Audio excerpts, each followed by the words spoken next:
صباح النور، صباح الخير، صباح الورد والياسمين البنات. كنتمنى تكونوا كاملين بخير وعلى خير. ما يوصلكم لا فيديو ديالي وجمعة مباركة ان شاء الله تدخل عليكم بالخير والرزق والسلامة وباش ما تمنيتو يا ربي. قبل ما نبدا لا فيديو بغيت نشكر كاع البنات اللي دخلوا عندي القناه ديالي، شكرا لكم بزاف. وكان واحد التفاعل اللي هو رائع جدا جدا ودخل في قلبي واحد الفرحه ما نقول لكمش. كان واحد التعاليق اللي زوينه من صديقات ديالي ومن المشاهدين ديالي اللي عندي في القناه، اللي هما قدام عندي في القناه ديالي. شكرا لكم بزاف بزاف والله يكثر خيركم. وان شاء الله اليوم غنشارك معكم واحد المملحات بدون عجين وبدون ورقه، بواحد الحشوه اللي مميزه ومختلفه على باقي الحشوات. اكيد غتعجبكم. وبالنسبه لهاد المملحات راه هما بدون عجين بدون ورقه. كينفعوا هكا نديروهم ضياف الغفله او نشاركوهم مع الاحباب ديالنا، وعلاش لا اللي ما نصايبوهمش حتى لوليداتنا كساندويتشات هكا المدرسه. بالنسبه للمكونات والطريقه راهم بساطين، خصوصا الطريقه جد بسيطه وسهله. واكيد غادي تعجبكم هاد المملحات اللي كيجيو في المنظر رائعين وحتى المذاق. وكنعاود نكرر الشكر ديالي كاع الناس اللي تفاعلوا مع هاد الفيديوهات اللي نزلت مؤخرا. شكرا شكرا لكم بزاف ولله يخطيكم وانتم احبابي وخوتي. تنهضر على الناس اللي معايا قدام في القناه والناس اللي عاد يلاه اشتركوا في القناه ديالي. مرحبا بكم ومرحبا بكم والف مرحبا في القناه ديال سميره شعيب. نتوما العائله ديالي وكنتمنى تعجبكم قناتي. واكيد اليوم عجبكم هاد لا فيديو اللي غنشارك معكم. ما تبخلوش عليا باللايكاتكم وبالبارطاج وكما العاده التعاليق اللي كيخليو واحد الفرحه في القلب ديالي. دابا الا كنتم مساليين وطيبتوا غداكم وجمعتوا وساليتوا، يلا معايا الكوزينه باش نشوفوا الاقتراح ديال اليوم. غنبدا معكم اول حاجه بالمكونات عاد ندوزو الطريقه. اول حاجه غناخذوا التحميره لاصوص ديال الصوجا حلوه.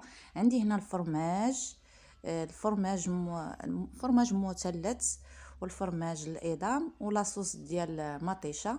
عندي هنا الزيتون ومطيشه للتزيين، سمحوا لي البنات.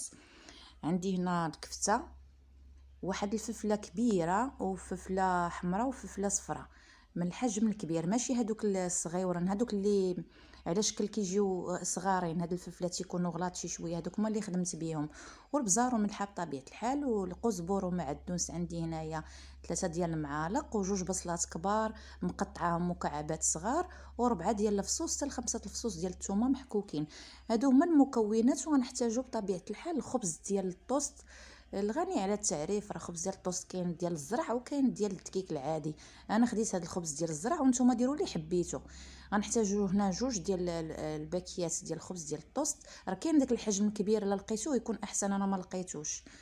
بالنسبه لطريقه التحضير، كاول مرحله كناخذوا البصله ديالنا اللي سبق ليه وغسلت وقشرت بطبيعه الحال وقطعتها مكعبات صغار.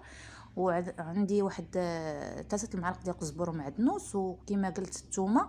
وغنضيف لهم قليل من الزيت عاديه، الا كانت عندكم الزيت البلديه راه ممكن حتى هي كتعطي واحد المذاق اللي رائع. وحطيتهم هنا على نار متوسطه وكنشحر ديك البصله مع القزبر ومعدنوس والثومه حتى ينزلوا.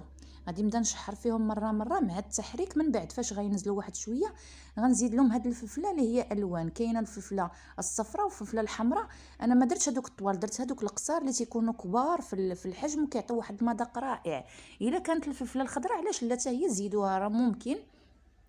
صافي حتى هي غنضيفها البصله وغنحرك فيها مره ونخليها على نار متوسطه، ماشي نقص منها لا نقصوا من البوطه.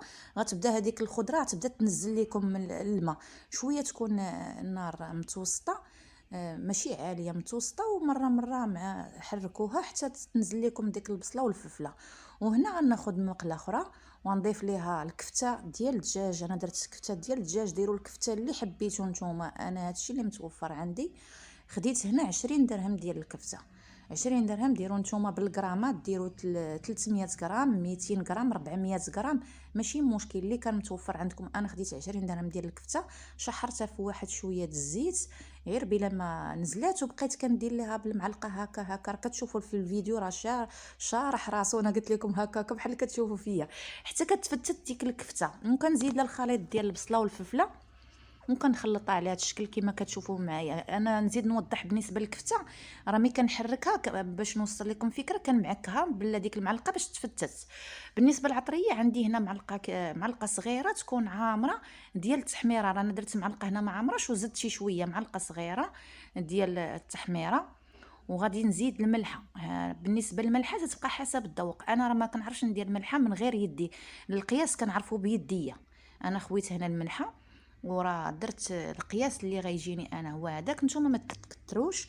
وبالنسبه لاصوص السوجه انا ما درتش لاصوص السوجه، انا درت لاصوص السوجه ولكن هي حلوه.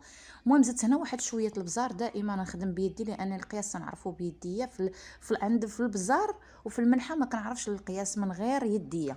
وهنا جبت هاد لاصوص هذه اللي هي حلوه، هي لاصوص السوجه ولكن بمذاق حلو. درت تقريبا هنا 2 معالق حتى ل3 المعالق ديال لاصوص الحلوه. كيما بغيتو نتوما، بغيتو ديروا 4 بغيتو ديروا 2 اللي بغيتو. صافي كنخلط دوك المقادير وكنزيد هنا الفرماج مثلث، غندير هنا 4 الوحدات. كان عندكم فرماج ديال العلبه يكون من الاحسن، انا ما عنديش، ضفت انا هذا الفرماج هذا كيجي مزيان، لا باس به. مهم نقضيو باش ما كان صافي. وغادي نخلط هاد المكونات، غنخلطهم مزيان مزيان. وكما قلت لك كان هذاك الفرماج الاخر يكون احسن ضيفوا منه 2 معالق حتى 3 المعالق البنات عفوا، بعد مره تيمشي لي التعبير وتتبقى تفتف الهضره سمحوا لي. مهم كناخذوا هاد الطاوه وكنوضعوا فيها الورق خاص بالمطبخ او خاص بالفرن، وكنعملوا هاد الخبيزات ديال الطوست وكندهنهم بلاصوص ديال الطماطم. وكثروا لاصوص دهنوا مزيان، انا نقتصت داكشي حيت عندي داكشي حدو قدو كنقضي به. الا كانت عندكم لاصوص داك الخبز دهنوه مزيان باش ما يجيش ناشف. وغادي ندير الحشوه ديالي اللي سبق وطيبت من بعد ما طابت وخليتها بردات شي شويه. كناخذ هنا واحد القياس ديال معلقه كبيره وكنديرها في الخبز ديال الطوست. كل خبيزه كندهنها، كل شريحه ديال الخبز كندهنها بلاصوص ديال الطماطم وكندير فيها ديك الحشوه وكنبدا نسرحها بيديا على هذا الشكل. بغيتو تسرحوها بالمعلقه سرحوا، انا بيدي كنخدم مزيان كنعرف نتحكم في الحاجه. وهذه هي لاصوص اللي قلت لكم كنوريها لكم دابا باش ديروا لا السكري الا بغيتو تشريوها. صافي كنبدا نخدم هكا على هذا الشكل. وما تنساوش البنات انا راه كنصور كاميرا قدامي، يعني ما كناخذش راحتي في الخدمه، يعني نتوما خذوا راحتكم في الخدمه قادوا داكشي مزيان. وهنا غندير الفرماج. بالنسبه للفرماج انا عندي الفرماج عيان حيت خديته غير من هنا من الحانوت. الفرماج اللي كناخذو من المدينه عند واحد السيد، واحد الفرماج عنده رائع. هذا ماشي زوين عقديت به لانه فاش هذا الفرماج خصو يكون بعدا كثير البنات وتسرحوه كاع فديك الشطيره ديال الخبز باش من نديروا وحده فوقها من ندخلوه الفران ويطيب. خاص هذاك الفرماج يذوب ويشد لينا داك الخبز. انا هذا الفرماج عندي ما تيذوبش الله يستر ما عرفتوش باش مصايبين. المهم قضينا به وصافي. صافي كندير واحد شطيره او مربع ديال الخبز اخر فوق ديك كاينه الاولى وكاينه الثانيه، وغنخدموا بنفس الطريقه اللي خدمنا بها في الاول. نديروا لاصوص ندهنوا دوك الخبيزات ونديروا معلقه من الحشوه ونبقاو غادين على هذه الطريقه. دابا انا غير وريتكم في هاد الخبيزات الاولين وغادي نكملوا باش تشوفوا معايا طريقه سهله وراه كيجيو لذاذين. غير هي لاصوص ديال المطيشه ما نتقرصموش نكثروا، والفرماج هو من الاحسن يكون الفرماج زوين ونكثروا باش هكا الخبز يجي شاد راسو. غادي نديروا خبيزات اخرين ونديروا لاصوص. غادي نبقاو على هذا الشكل نديروا 3 ديال الطبقات، الاولى والثانيه والثالثه، ونبقاو غادين نفس الطريقه اللي درنا في الاول هي اللي غنخدموا بها الثانيه والثالثه حتى كنساليو.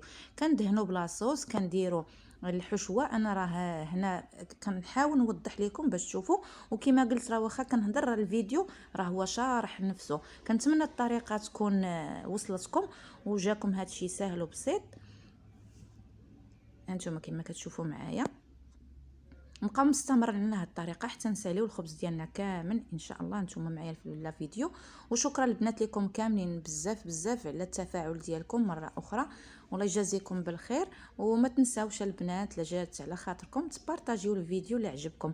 في الاخير فاش كنساليو كما كتشوفوا معايا كنديروا الفرماج اللي هو كتير وكنزينوا بمطيشه سوريج على هذا الشكل. كنقطعوها وكنزينوها بالزيتون مقطع، الزيتون اسود. كيبقى الاختيار ديالكم، بغيتو تزينوها بالفله بغيتو ما تزينوهاش تخليو غير الفرماج اللي حبيتو ماشي مشكل. وكندير واحد الرشه خفيفه ديال الزعتر كيعطي واحد النكهه زوينه. ولا كانت عندكم واحد شويه الزيت البلديه ممكن ديروها من فوق. صافي من بعد ما دخلتها الفران خديت هاد البلاطو وكنزينو بالخص. غير كتقديم هذا كيبقى تزيين اللي عجبكم، وقدموه بطريقه اللي عجبتكم. انا راه مع التصوير يعني راه يعني هذا التزيين ما واخدش حقه، حتى التصوير راه ما واخدش حقه مع التليفون. من بعد ما خرجت انا الخبز الطوست ديالي او الساندويشات ديالي او المملحات، علاش لا كيجيو رائعين كما كتشوفوا معايا. كما قلت انا راه الفرماج ضروري يكون كتير باش يشد لكم دوك الطبقات ديال الخبيزات. انا غنزينهم على هذا الشكل، غنحطهم في هذا البلاطو اللي فرشته بالخص. بطبيعه الحال راني غسلت داك الخص مزيان ونشفته، وغادي نزينهم على هذا الشكل. نتوما كيما بغيتو تقطعوهم على جوج راه ممكن تقطعوهم باش يجيو مثلثات. وغندير هاد السوريز هذه اللي سبق لي وغسلتها مزيان كتزين باش يعطيها هكا منظر زوين. راه قالك العين كتاكل قبل الكرش. وغادي نشاركو معكم بهاد العصير.